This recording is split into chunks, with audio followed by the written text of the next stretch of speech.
General quarters, all hands man your battle station. Broadcasting live inside a deep underground bunker on the UnitedWest.org AM radio network and simulcasting on DirecTV, iHeartRadio, Roku, and the World Wide Web. This is Enemies of the State with Tom Trinta.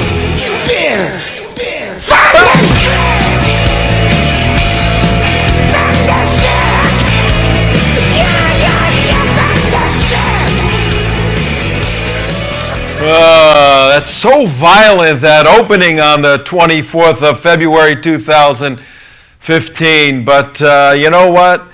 Most peace comes through war, believe it or not. Very sad state of affairs in the human world. But we got an amazing show for you today. We have shortly an interview with a wall. And a little later in the show, we have an interview with a bat. Okay, so a wall and a bat? A wall and a bat. The wall's here in the United States of America, and the bat is coming to us from Israel, our dear friend BATZI. She'll be here a little later. If the traffic and everything cooperates in the land of Israel, where we will be in just about a month from today. We will be rocking and rolling, gentlemen, in Israel. We're taking... Oh, that's exciting.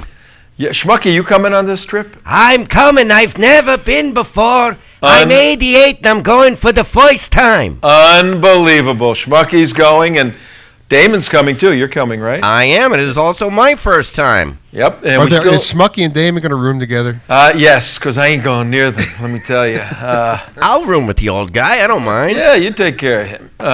Mark's coming. A couple of other people are coming from our team, Alan from Orlando. And what we're doing, we're going on a national security briefing, folks. We leave on the 20th, actually. We are going for 2 weeks. We have about 25 people coming with us. We're going to the 4 hotspots. The title of our shows this week are Defending Liberty. And we're focusing in specifically on a trip that the Prime Minister of Israel will make here next week today. Hey, where are we going to be a week from today? D.C. The friggin' capital of the United States, with Wall, our special guest, who'll be here in a couple of minutes, because Wall and his brothers and sisters are organizing. We're helping them out. Defenders of Liberty Motorcycle Club, they're organizing a very positive rally for America, for Israel, for the West, and in particular for Benjamin Netanyahu, Prime Minister of Israel, who is working tirelessly to alert the world to the danger of Iran and Iran's desire to have the apocalyptic nuclear bomb. And Wall, our special guest, who will get an update on the event, the rally, 1 week from today. We will be in Washington, D.C. We're inviting all American patriots to be there. We will assemble. Rain, nor sleet, nor snow, nor anything is going to stop us, because sometimes, folks, you got to just do it. You got to dig in real deeply, make it happen. In all the years I've been doing this stuff, I don't know a better moment to be assembled, red, white, and blue, for our national security partner, Mr. Benjamin Netanyahu, and this administration that is more green and red, pro-Islam, pro-communism, than red, white, and blue. Rudy Giuliani, you got it right, buddy. This president does not love America. It's that simple. Good show today. And if we got time, I'm going to tell you a little joke, okay? All right. Remind me to tell a little joke. You know, jokes are always tough on the air, because if you don't pull it off, it's like, yeah, it's pretty stupid. But I got something that's a pretty cute little joke. We'll do it toward the end of the show. After Wall, we're going to take a look at General al-Sisi in Egypt. He wants to organize a pan-Arabic army to fight the Islamic State. Whoa, that may sound good on the surface, but that's like organizing the Hatfields and the McCoys to go fight the Hatfields and the McCoys, okay? So it gets a little... caliphate. What's the difference? Gets a little... Khalifa. discombobulated, to say the least. And then the West has to jump in and save their asses all the time. But maybe not this time. We'll see. Also, we're going up to Minneapolis, where Al-Shabaab sent a letter identifying the Mall of America, saying, hey, Muslims, go blow this place up. And our government, our Department of Homeland Security says, oh, nothing here. We have no indication of a threat at the Mall of America. When we got the city council members now in Minneapolis saying that the mall ought to lift their ban on licensed firearms to individuals who are licensed to carry. Isn't that the same state that elected Doofus the senator? Al Franken. Al Franken. I think The same state that elected that guy wants people to actually defend themselves? I think that was a What's going on? long Saturday Night Live sketch. I think that's what that was. So I don't know if he really got elected, Al Franken.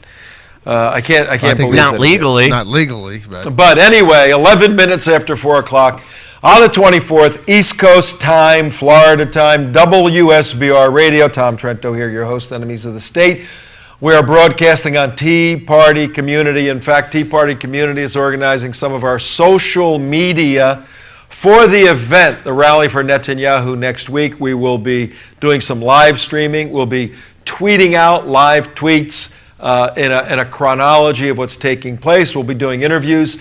We are going to centralize all of this most likely in the Facebook page for supporting Benjamin Netanyahu that Defenders of Liberty are putting together. So we're going to look at all of those issues, and then we have a little special treat for you. I am going to leave the confines of You can't leave there. my You cannot. desk. No, you're and not allowed I am to. going No, to, I am going that way No, you're not. to our new media board that's over there. We're going to put a big map. You know what? You're trapped at this. We should do this. We should put wall on the wall, and I should walk over to the wall to interview the wall. I can put wall on the wall.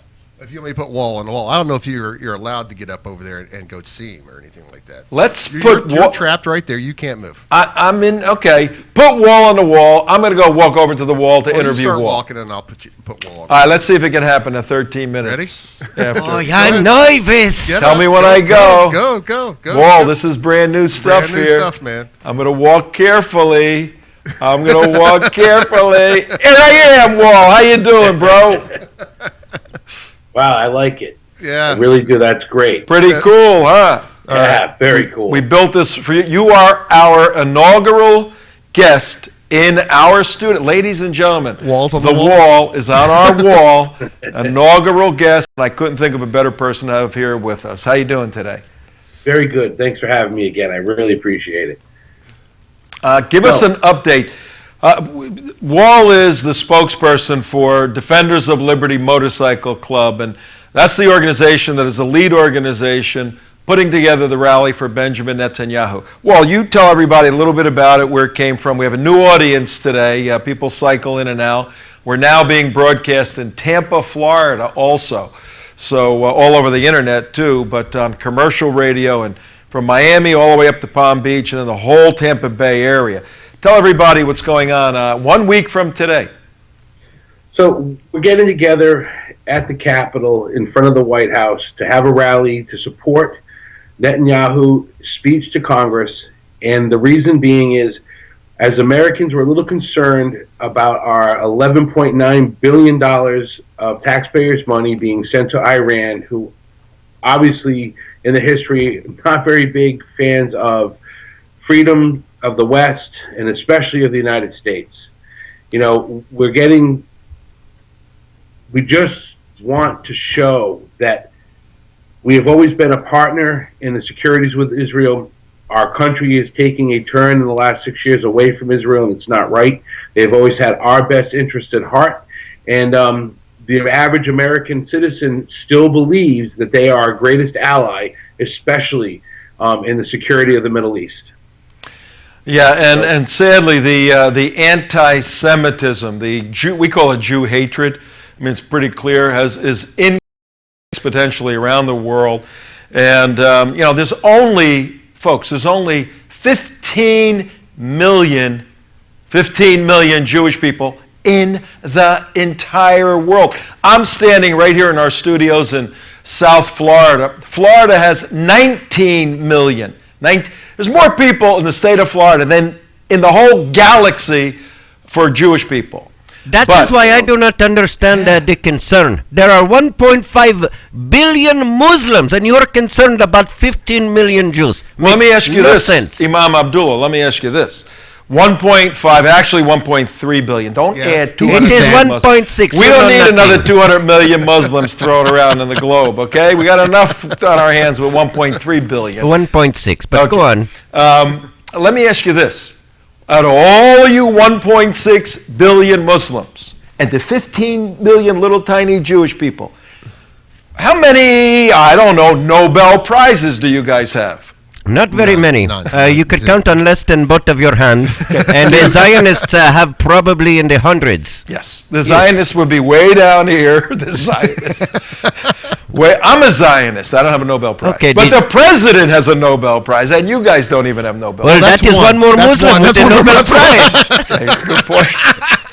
I don't know. Well, what am I going to do with this Imam Abdullah? If his father is Muslim, he is Muslim. That's true. That's how you got That's a point true. there. I can't argue with you that one. Yeah. Hey, look, from the beginning, the Jewish people had a very difficult task. God said, you know, I'm choosing you people. Oh, that's great. You didn't hear the rest of the story here.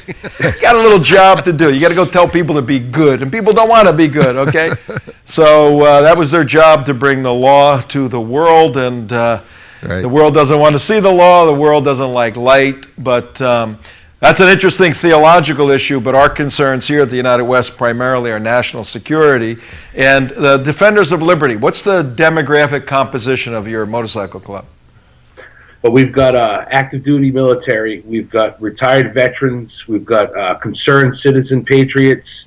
You name it, we've got it. But the one thing that really runs through our club is everybody bleeds red, white, and blue. We believe in where our country's come from. We believe in the exceptionalism that it is to be an American. I mean, if you're not going to stand up for the flag, you're not going to stand up for your veterans, then, you know, move somewhere else. All right, hey, yesterday, Monday, we had a discussion, and we were still getting sorted out some of the permitting, and this is pretty normal. This is not a strange thing, getting the permitting sorted out in D.C. Any update on the permitting situation, or are we still looking at two possible places? We're still looking at two possible places. However, we do have we did get a little word today back from somebody that is down there that we should have a solid answer by the end of today, tomorrow. So by tomorrow's show, we should know what is actually going to take place so that we can get it out to all the organizations that are promoting. If you don't mind, I would like to take a second to give a couple of names of the different people besides United West that are helping to promote this. Absolutely. Yeah. Absolutely, so if you man. don't care, perfect. It only take a minute. No, knock first it out. and foremost, we have another group of riders. They consist of, you know, car enthusiasts, motorcycle riders. They're the American Independence Riders. You can find them on Facebook page. They've been helping in the background. They're very, very conscious of not making this about themselves, but I want to give them a little bit of a push towards them because we've had people that obviously can't join a motorcycle club looking to get involved, so we've been sending them to American Independence Riders. We also have the American Bikers Against Jihad, which is a Facebook page. I like that name. That's a pretty good name, yeah. Yep, we have Israel's Voice, who is another one that is pushing the information over to Israel and in the Jewish communities in America. We have the Liberty Bells of America, which you probably run into them with support for the Bundy and stuff out, Clive and Bundy. We've had Overpasses for America. They are actually involved, going to be there, and they are also advertising and putting this out on their web pages and through their groups. We have Shalom International and Richard Weissman, who is also doing the advertising and pushing. Obviously, we have you guys, which are fantastic, your help. We have Third Watch Incorporated, which is another patriot, Blaine Cooper and Manny Vega with him. Manny Vega, good friend of ours. Manny, yeah. Manny's a great guy. Yep. And we also have the Voice of the Cops, COPTS. Excellent. Oh, excellent. Which are also bringing this word to the people to show the support for Hold, the stop. Prime Minister. You got the cops. It's a friggin' United Nations program we got going on here. We are definitely spreading this everywhere. We're pushing it. I also found some new words today that we might actually be being visited, and this might make it into a documentary. For the same people that helped with putting Dinesh's movie America out, they are supposed to be coming down. I don't have a confirmation on it yet. It was only just brought to my attention, and I'm not going to put any more information on that, but this movement is reaching very far. I noticed one significant... momentum's taken off. I notice that you do not mention any Muslim groups coming to welcome this Netanyahu. Were you not able to secure any Muslim groups?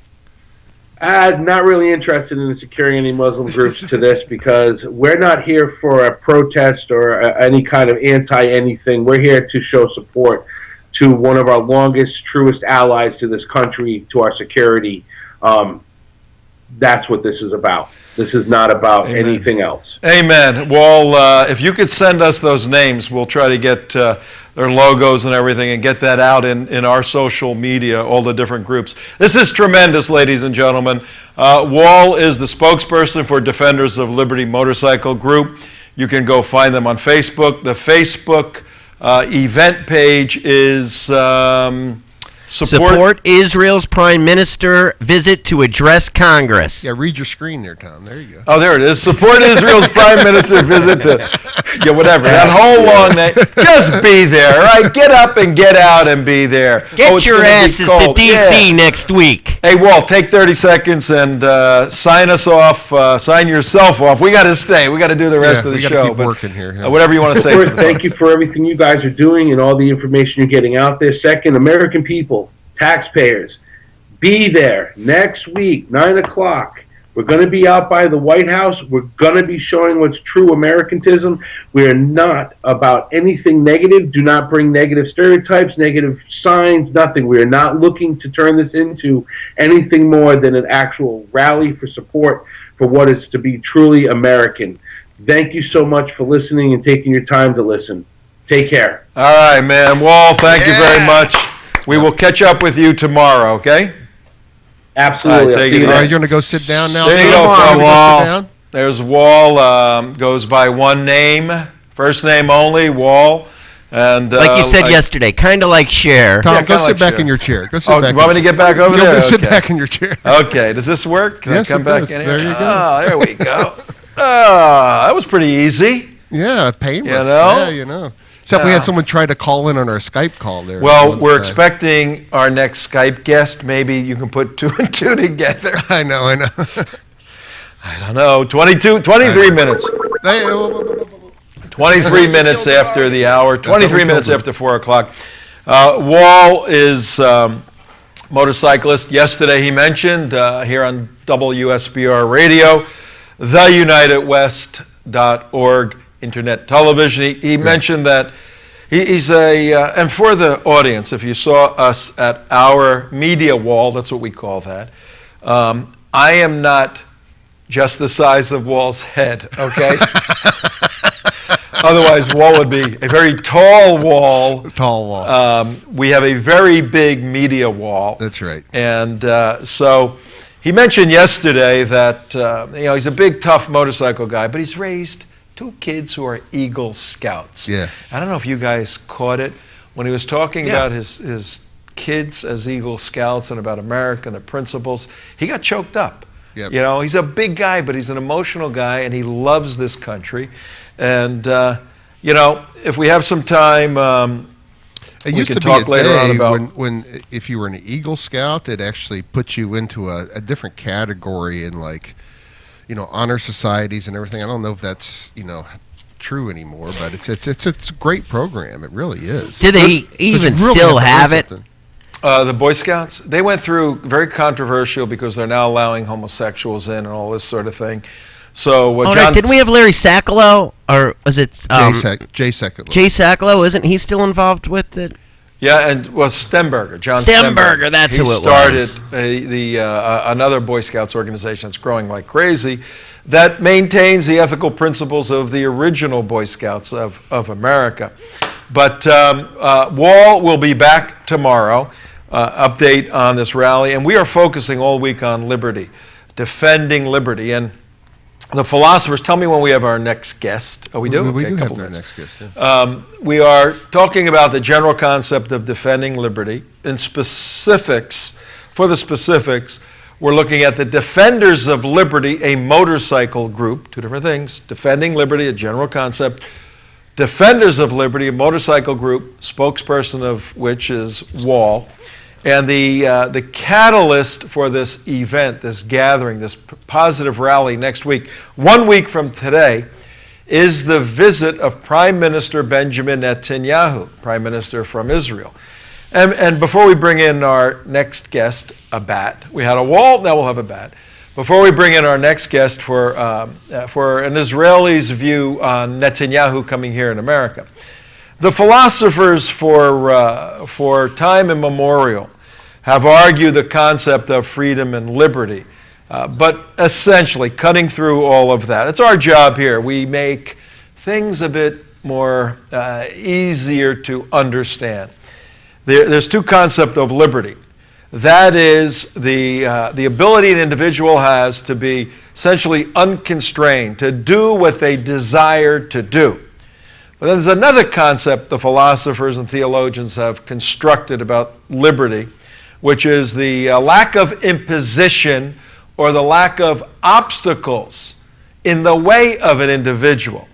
Now, if we were to take some time and look at both of these, the ability for someone to do what he chooses to do in an unconstrained manner versus the elimination of obstacles for individuals to progress, you'll see that in a vacuum, there are interesting theories. But once you put two people at a table and you go, wait a minute, I have the unconstrained capability to do whatever I want to do, and the other person says, no, we're just removing obstacles so that you can have progress, but there are limitations.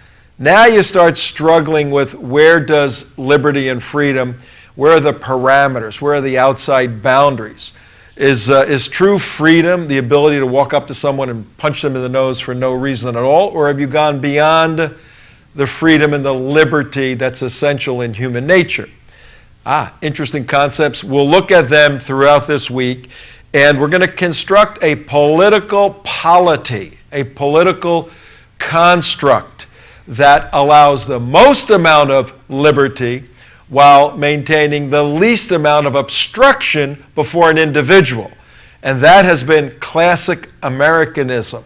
But with this administration, they have jumped in and said, your liberty will be obstructed by our desire to have the state have more power and strength than the individual. And that's a paradigm that's diametrically opposed to the historic building of republicanism, Jeffersonian democracy.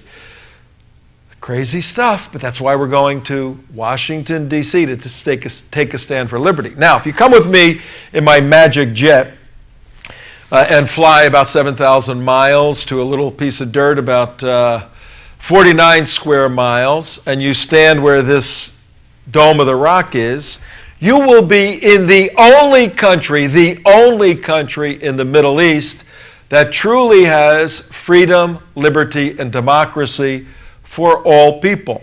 The phony baloney freedoms and liberties and democracies of Islamic countries, we know, are not true freedom and not true liberty. Unless you interpret liberty and freedom by the Quran or the reliance of the traveler, these books here, and that means submission to the will of Allah, and in the human construct, submission to the imams, to the ayatollahs, and in the real world, submission to the caliphate is what that means. Takbir! And the caliphate is what the Islamic State is building, and Iran is looking at the Sunni caliphate and saying, wait a minute, we have an imamate that we're building too, and if we get the big bomb, we'll be able to smash you Sunnis. We'll take over the Middle East. We'll take the oil from the fat, slobbering Saudis. We'll crush Israel, and then now we control the world. I don't like that too much. And that is why Benjamin Netanyahu, one reason, he's coming to the United States to speak to the only world superpower to tell the United States Congress that President Obama is going off the rails on dealing with Iran. We'll be there next week, but right now we want to listen to someone who lives there, not only lives there, but who's very involved in the political, the educational, the cultural components of Israel. Dear friend of ours, please meet our personal Batsy. Hi, Batsy. How are you? Are we going to walk to the wall or what? Oh, I'm going to go to the wall. You're going to walk to the wall. I'm going to walk over. There she is. Hello. Hi, Batsy. How are you? Congratulations on your new studio, Tom. Looks great. Doesn't it look cool? We put this big wall up, and we had wall on earlier, and you're our Bat Zion right here. Thank you. Great to be here as always, Tom. And I've been listening to your last few words. I caught you where you were telling about the importance of Netanyahu giving his speech. Interestingly enough, before I came on the program, I heard an interview on Israeli TV where they were talking to Professor Oman. For those who do not know who Professor Oman is, he is a Nobel Prize winner, and he got his Nobel Prize on his game theory.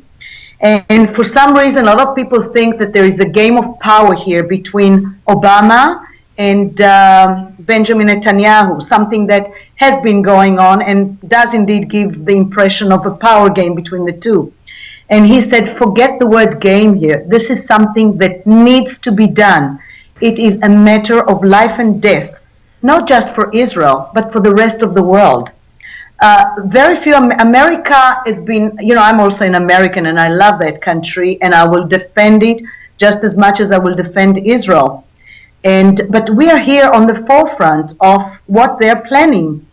And from what I understand, they're building missiles that go to much longer distances than what Israel is from Iran. And that sends a very strong message to America. Who are they building it for? So hopefully someone will listen to Obama. I call it he's going to give his Dunkirk speech. Oh. And he Really? definitely has to give one because this is just as England, Britain stood in World War II on the verge of life or death. Israel and I think the rest of the free world stand in the exact same position. No, your point is very well taken. In fact, what we're doing all this week, it's called Defend Liberty Week, ladies and gentlemen, and it's, how many, there it is, 32 minutes. Hey, I can see everything still from our studio here. 33 minutes after the hour, if you're just joining us, Tom Trento, your host, Enemies of the State, name of the show. The United West is our organization. We're being broadcast on 2 commercial radio stations now. The first one is WSBR in South Florida out of Boca Raton, 740 AM on the dial. The other one is 1010 in Tampa Bay. Tampa's about 4 hours west of here, and Tampa is where University of Southern Florida is, South Florida. And 2 of our very dear friends. Yeah, it's a jihadi area over there. So we're strategically positioned, our show. Plus, we're on the internet all over the United States, all over the world on internet TV. We have with us Bat Zion, a dear friend of ours. We've been to Israel several times. She hosts us there. When she comes here, we get together. In fact, when I was there recently in November, Dr. Kedar, Mordecai Kedar, and Bat Zion, and another friend. We spent the day and went up to the north. We went to the Lebanese border, went to the Golan, went to the Syria area, had just a marvelous day. And in fact, Batsy, that trip that we took in November, we have modeled our briefing in March when we come there and we'll be there in a month from today. We've modeled it after where we went. And remember we went down to Gaza and to Nefrim, that kibbutz down there? Yes. So, Netzarim, yes, kibbutz Netzarim. We were down right in that corner. The title for our week is Defending Liberty. We're focusing on Defenders of Liberty Motorcycle Club, and in specific, Benjamin Netanyahu coming over here, because as Batsy just said, and as Yoram Ettinger, former ambassador from Israel to the United States, has said, that Iran is not Israel's problem solely. It's the world's problem, which is a critical point. What is going on? Give us a little update, Batsy, with the tough times that the Prime Minister is going through in your country with the upcoming election in March 17th? Yes, as you know, the left has been doing every effort they could possibly make to try and discredit him. I think they have set it their goal more than really resolving Israel's issues or preparing an agenda for if and when they get elected, which I hope they won't. They have really channeled every possible effort, resource they could to discredit Netanyahu and to really removing him. We see it in the campaign that they are conducting. We see it in the on Facebook. I see it everywhere. Let me put it this way. And even people on the street, people really don't understand how much the left has really entered the foundations of the country. And as you know, I'm on one of the Knesset committees. I'm on the Knesset steering committee against this delegitimization. And we are attacking or confronting those organizations, leftist organizations, NGOs from overseas that are heavily investing in Israel to achieve their agenda.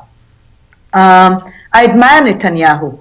I cannot say that he is a perfect candidate, but he certainly is the best we have for the time we are at right now. We have absolutely no other candidate that could stand upright and face the reality as he does. And facing the reality, not listening, taking hold of our own destiny is what we need right now. I want to add a couple more points that Professor Uman mentioned earlier in his interview. He said there were 3 times in Israel's history where we took a stand and we didn't back out. Some people think that as part of the game that Netanyahu is playing against Obama, he's playing the game, I'm a tough guy, and in the last minute he'll go back. He cannot do it. No. The only 3 times where we really came out victorious and we won the admiration of the world, where the first time was the 6-day war. We just didn't listen to anybody. We took we took our destiny in our own hands and shaped it. And overnight, we won the admiration of the world. The second time was Entebbe, where we had to fly quite a distance to liberate hostages. We know how other countries failed in liberating their hostages, including my adoptive country, the United States. And the third time was bombing the Iraqi nuclear reactor in the 80s. And we just did it. And maybe initially there was criticism, but I'm sure now the world should be grateful to us, because had Saddam been able to develop a nuclear reactor, by now it would have been in the hands of terrorists, and we know those people are not afraid of anything. They would have used it, and they would have used it against the free world altogether. Those are critically excellent points, Batzi, because the 6-day war, the preemptive strikes, all of that, the nation of Israel, Jewish people were condemned. The situation at Entebbe was amazing, and we can't talk about that without mentioning the fact that apart from just a phenomenal special operation and the execution of it, saving something like 105 people, only one of the Israelis died, and it happened to be Benjamin Netanyahu's brother, Jonathan, who was the head of the command. He was only like 28 years old, and he died in that. So you have a prime minister who lost his brother on one of these special missions. And interestingly enough, the third item you mentioned, the Operation Oprah, the attack at Osirik, destroying the Baghdad nuclear reactor. When we finish our briefing in Israel in a couple of weeks, we're taking an extra week and we are doing a documentary about that event. We're doing that story. So we will bring that story back and tell the world from a different point of view, and we won't get into it too much now, but it's an amazing story. All right, Batzi, here's what I'd like to do, and we're going to let you go in a second, but you, not only are you a hardcore Zionist fighter for your country and a true American patriot in many respects, but you simply you love Israel, the culture of Israel, the ambiance of Israel, the mystique of Israel, take a moment and tell people why they should come somewhere in their lifetime. So many people are afraid to go to Israel. Tell them why they should come to Israel. As you know, I came to Israel after an absence of 32 years, and it was amazing to me. I consider Israel a miracle. I grew up in this country. I was born here just a few years after the state was founded, and to see what a country has achieved in a short, relatively in the timeline of history, 60-some years, is really a short period. It's amazing. We are, I believe, in the 25th century here in Israel, technology-wise, startup, education, military strength, without natural resources, needless to add. It's just human resources. And there's nothing to fear. I was here during the last war, and I know people friends of mine who lived overseas said, oh my goodness, you're an American citizen, you're a New Zealand citizen, why didn't you run away? Where to? I'm in the safest place in the world. And the more I look at this country, the more I realize, really, Israel is a miracle. We're having a divine protection. There is no question about that. If we didn't have it at the rate that the rockets were falling here in the summer, I wouldn't be sitting here talking to you if there were no miracles, seriously. But the thing is that Israel comes up with all these inventions, it comes up with all this technology, all these contributions, and it shares it with the world. We don't just hang on to it, hold it, and say it's ours, and we're not going. We share it with the world, and we have done so much to developing countries, even developed countries, and one has to come here and see, really, the epitome of miracles. That's what Israel is. All right, on that, we second that. Well said. On that note, we're going to let you go. She's not only beautiful, she's eloquent. Yeah, she's eloquent. Easy, Schmucky. We got an 88-year-old Jewish guy here. What's Jerusalem Jane going to say? You're flirting with another woman. Yeah. Yeah, what's that all about? I got it quiet now. What we'll do, Batsy, is we will, before we come out there in a couple of weeks, we'll get you back on the show, get another update. And if anything breaks, you give us a call and we'll get you on and let you fill us in, okay? Okay, thank you very much for everything you're doing, Tom. I mean, those people who you met here in Israel, those people we introduced you to, just everyone just has wonderful things to say about you. They remember you, and they're looking forward to seeing you again. We're glad to help. We'll see you shortly. Bye-bye. Thank you. All the best. Bye-bye, guys. Thanks. Bat Zion. We go from the wall to the bat, and very interesting comparison of two people. You got a big, tough, strong motorcycle guy, and you have the epitome of male testosterone, and then you have the epitome of femininity. Of femininity, yeah. I mean, she's a very sophisticated, very highly educated, very passionate, attractive, lovely. Dresses impeccably. Just an all-around sort of Renaissance woman. Can do so many different things. She's a writer. She's written books. She speaks several languages. She travels around the world.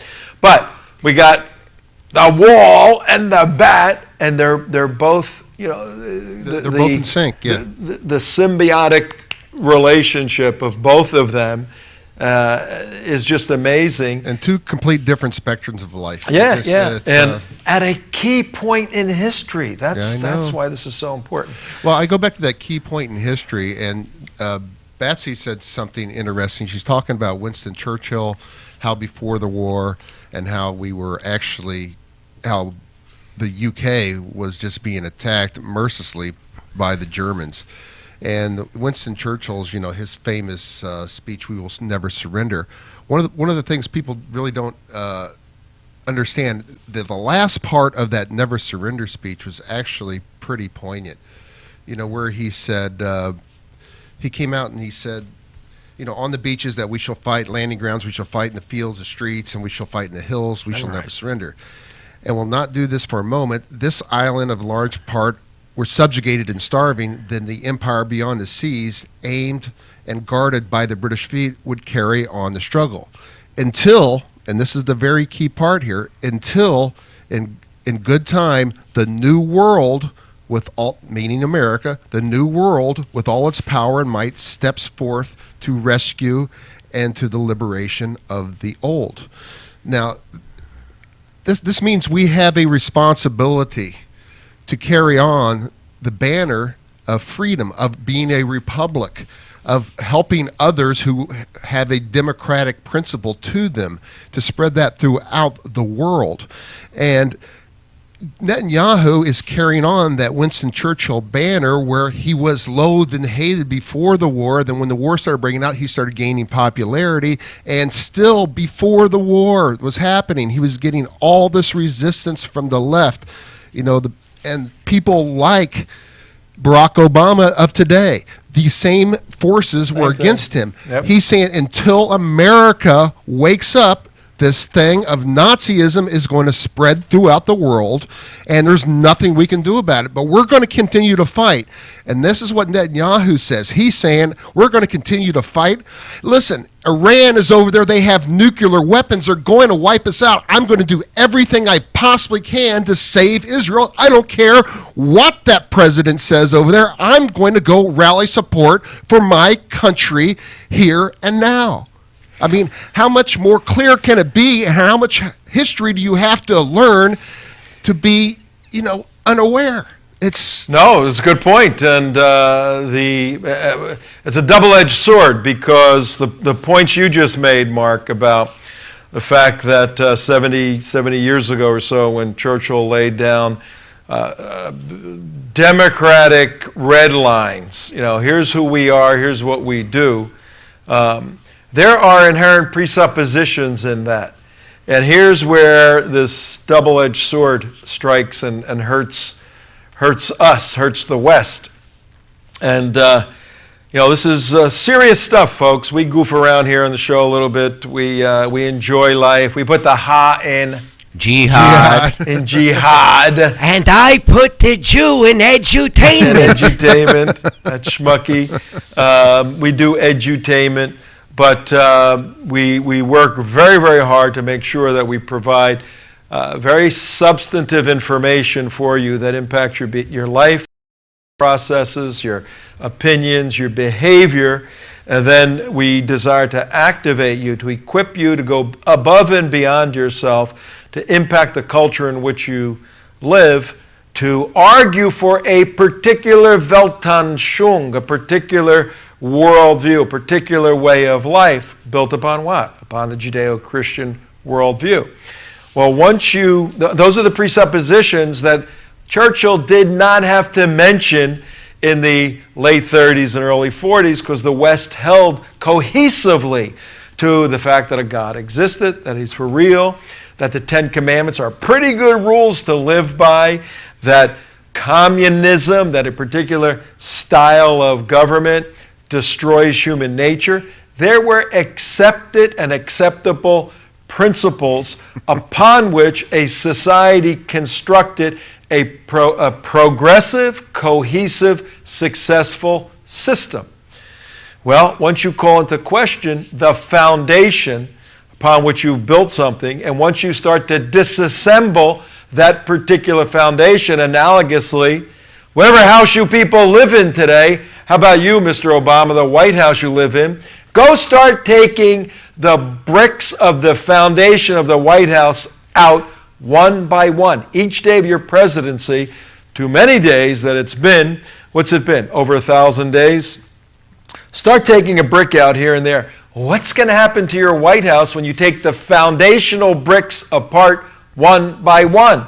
The house necessarily that was built upon rock will begin to crumble, which is what these ideologies do to that which has been built by our founders and framers.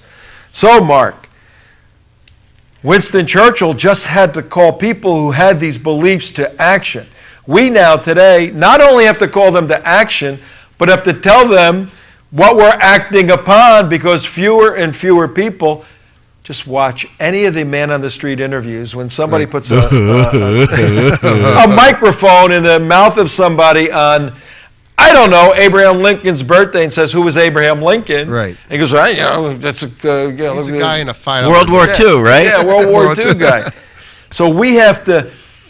Not only do we have to restate the principles of American exceptionalism and our freedoms, we have to now explain them, defend them, then mobilize people to do something about them politically or to defend it with their own blood if it becomes a kinetic situation. Very difficult task, and I'm reminded in my thinking here of all great empires. Every great empire that ever existed doesn't exist anymore because it traveled down the same trail that we are traveling now. Yep. Moral decay. When you get to a point where there's two things happen. The moral decay, where you turn inward as opposed to being selfless, you turn selfish. And it follows. Once you turn selfish, you want to take the public treasury and use it not for the public good, but for your own good or your own little programs. And once that starts happening, fewer and fewer people produce, more and more people consume, falls apart. And speaking of empire building, Tom, you know, we have another empire building over in the Middle East and up at the wall. If we remembered we're going to do that, and I got it. Well, you got to get up and go. I'm leading into it. Are you going there? It is. I'm leading right into it. That the number one threat, apart from the internal threats in the U.S. of destructive ideologies, the number one external threat to this thing we call American exceptionalism, which is why we're meeting 1 week from today in Washington, D.C., can be best seen over at our media wall. Let's go over there. You actually have to get up, Tom. Yeah. I do have to. Pretty I nimble, walk man. right out. Here we are. Right. Oh, I got to go back over here for a go second. back over there. Go ahead. We'll let you go back over there. There you go. I need a little bit of help with this. Okay. Little I need a little bit of. Oh, I got to go back. No, hold on. I'm getting used to this. Tell me when. When? Okay. I need my glasses to see these tiny little words. I need my little thing here. Okay, let's go over to the wall. It's confusing. All right, here we I are. don't know what screen to switch to. We figured that out. We made that happen. Hey, donations. A few more donations. We got a couple of guys working back there, and we'll make this thing buzz. Take a look at our map. This came out of the Daily Mail, actually. A English publication put this together. And what it shows, we're going to zoom in a second, it shows the amazing advance in 10 years, basically, but really more so in 2 years, the past 2 years, of the Islamic State and the iterations it has gone through, being ISIS, ISIL, Islamic State, all those different names. But take a look over here. Al-Qaeda to start. Al-Qaeda in Iraq, in really? 2003, yeah, the whole thing started as Al-Qaeda in Iraq, and and now people question whether or not we should have gone into Iraq. We'll do shows Ridiculous. on that. But take a look here. The text box on the top left over there, Algeria, right below Tunisia, over there on the left side of your screen. Yeah, point at it, Tom. Let me see if I can point at it. I can point. I know what I'm doing. I don't want to go too far, though. It's over there. And now the high 50s today in the mountain states. I'm going to be a weatherman. If all this national security stuff goes out the window, I'm practicing to be a weatherman. Tom, don't worry. The jihad business is booming. That's true. We have, in Algeria, we have June al-Khalifa. Whenever you hear the term Khalifa in somebody's name, chances are they think they're leading a caliphate. Yeah, it's a clue. Khalifa, caliphate. So in Algeria now, we have a group who has pledged their support to the caliphate. So the northern tip of Africa, that's the continent of Africa. Interesting enough, when you go over the Suez Canal from Egypt into, I can show you right here. Yeah, right. You go from Egypt over here, over this little bit of water, into this part. You've gone from... Hold on. We'll zoom in for you, give you a really close... You're making it hard on me here. You go from this part right over here, right? Uh-huh. Which is Africa, to this part right here, which is the Middle East. You go to a different continent. in mere steps, which is very interesting. But take a look at what country is That's kind of why the region is called the MENA region, MENA, Middle East, North Africa. Now, take a look here, folks. The black flag represents strongholds of the Islamic State, and the arrows represent the advancement of the Islamic State from their base of operations, which was originally in Iraq, because in 2003, that's when Musab al-Zakari, the guy who used to wear black all the time and carried his AK, and then there was footage of him on YouTube of not even knowing how to handle his AK. He was involved in the beheading of Daniel Pearl. Yeah, Daniel Pearl and others. He eventually was killed in a drone smart attack. bomb situation, yeah.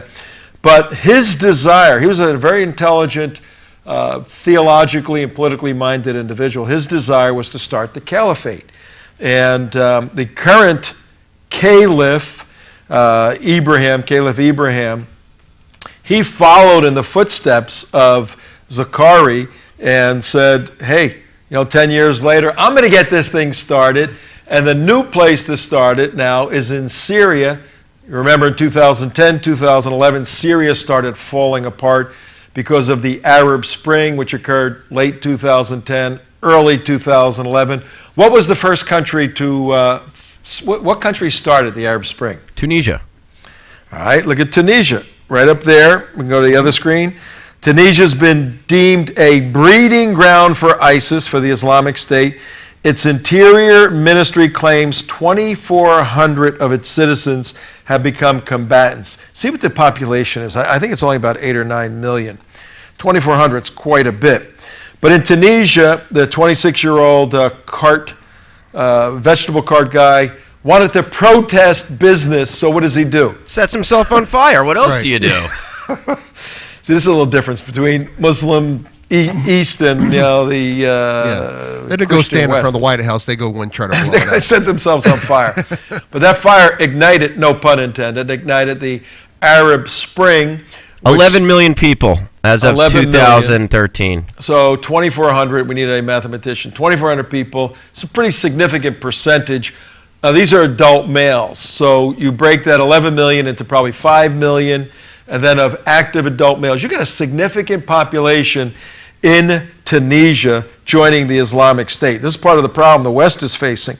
Go over to Syria now, because in 2011, when the Arab Spring was supposed to spring all this wonderful stuff, the opposition went after Bashar Assad and said, let's get rid of him. He's supported by whom? Russia and Iran. By those guys. So he's still in existence. The fighters that fought against him came out of the Sunni side of Islam. Right. And the al-Zakari side of Islam coming out 10 years earlier from Iraq. And Caliph Ibrahim right now is based in Syria. There he is right there. He's the new caliph. Abu Bakr al-Baghdadi, Abu Bakr, named after the first caliph after Muhammad. Al-Baghdadi, going back to the Baghdad concept of the caliph, which was al-Zakari. So all this stuff ties together, and there's a prophetic component to it. Ties together with beauty. Yes, it does. And right here in Syria, right there in Syria, that's now the base for the Islamic State. Two areas. In Raqqa, which is their capital, but their prophetic city is what? Dabiq. Yeah, Dabiq, the magazine. The militants have self-proclaimed their ideological capital, the central city of Raqqa. But there have been recent exports of ISIS defection. So they're having a little bit of trouble, some of the Islamic State people. But Raqqa is critically important, stronghold. Right now, the West is trying to figure out what it's going to do. Bottom line, where's Israel? Oh, a little tiny country right here. In the crosshairs. The Prime Minister is going to be flying over here. I got to go back to my seat. Okay. The Prime Minister is going to be flying all the way to here in the United States of America. In just 1 week, he will be and we will be at the United States Capitol. During the rest of this week, Defending Liberty, we will lay out the geography, the ideology, the philosophy, but we're going to have a good time doing it. See you tomorrow, guys. That was pretty cool walking around, huh?